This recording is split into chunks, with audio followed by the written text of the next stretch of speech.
Hello, what up? Hope you're good. I'm Matthew, reading the news. I appreciate you taking a moment to slow down with me and have some paper in my hands.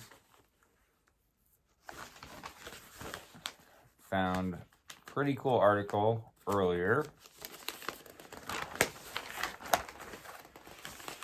I thought it was cool anyway. Called Thinking Small by Jane Margulies. A program in Seattle builds tiny, energy-efficient homes for the homeless in the backyards of willing residents. And it's got some pictures of the housing looking deals there. Pretty cool. Again, everything about this story seems dope to me. So let's see what it's actually about, because I ain't read it yet. 12 people who have been living on the streets of Seattle are now snug in 12 tiny houses tucked into backyards throughout Washington's largest city.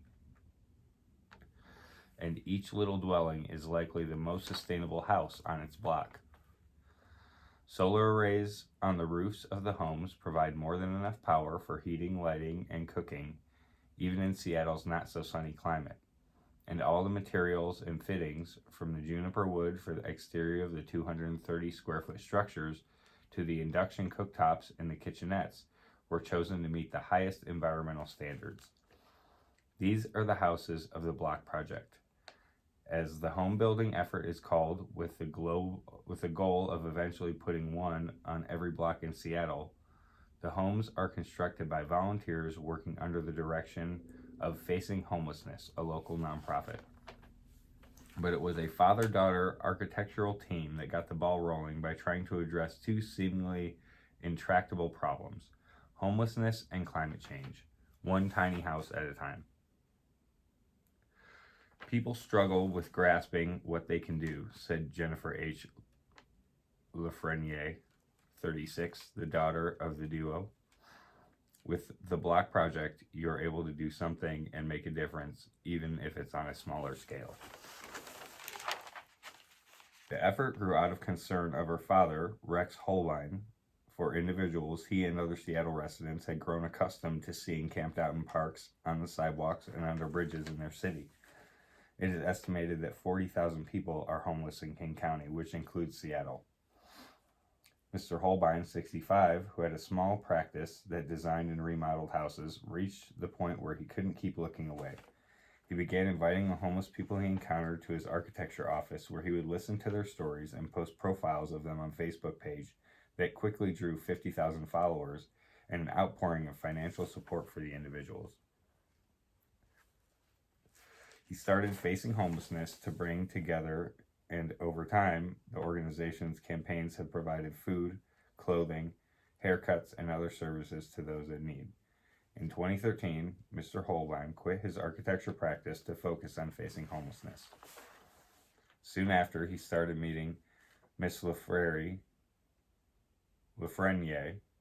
for coffee every Friday morning. The two had talked about someday starting a firm together, and at their weekly meetings, they began to kick around the idea of using their skills as architects to help house the homeless, sketching out designs on paper napkins.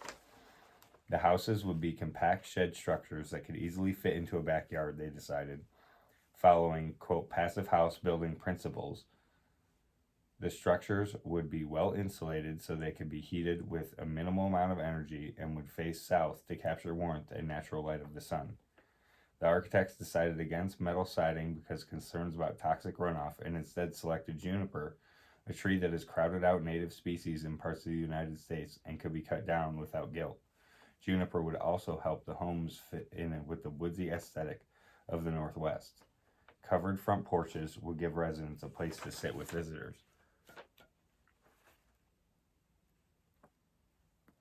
We wanted the houses to be beautiful to live in and efficient as possible. Miss Lafreniere said. She too quit her job and in 2017 formed Block Architects with her father to get their home building idea off the ground. They convinced Facing Homelessness, which by then had its own staff and board of directors, to take the project on. Today, the organization has a prefabrication workshop where panels for the houses, which cost about $75,000 each to build, are cut, sanded, and stained. The production process has been fine-tuned to the point where Facing Homelessness could shift into high gear and with adequate funding, crank out 20 homes a year. But speedy mass production isn't the point. It takes time to find property owners willing to dedicate their backyards to housing a formerly homeless individual. Not every property is big enough. Mr. Holbein said his yard isn't large enough, for example, and Miss Lafreniere and her husband, who have a growing family, do not plan to stay in their current house for long. Once a host is found, people from across the city pitch in, digging the foundation and assembling the house, or contributing landscaping, or helping pay for a welcome kit of essentials, including a mattress, bed linens, towels, trash bags, and toothpaste. Hosts typically assume the modest monthly utility costs of a block home, usually around $30. Each block home piggybacks on the homeowner's water bills, for instance, and is hooked up to the grid via the homeowner's account with the local utility.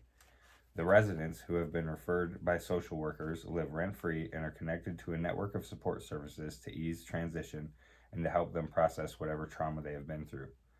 By the time the process is done, that single home has touched so many people, Mr. Holbein said. And the numbers continue to swell.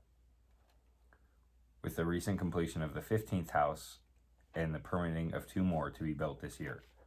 2 block homes were recently constructed for an indigenous-led nonprofit organization for a community planned in Rapid City, South Dakota.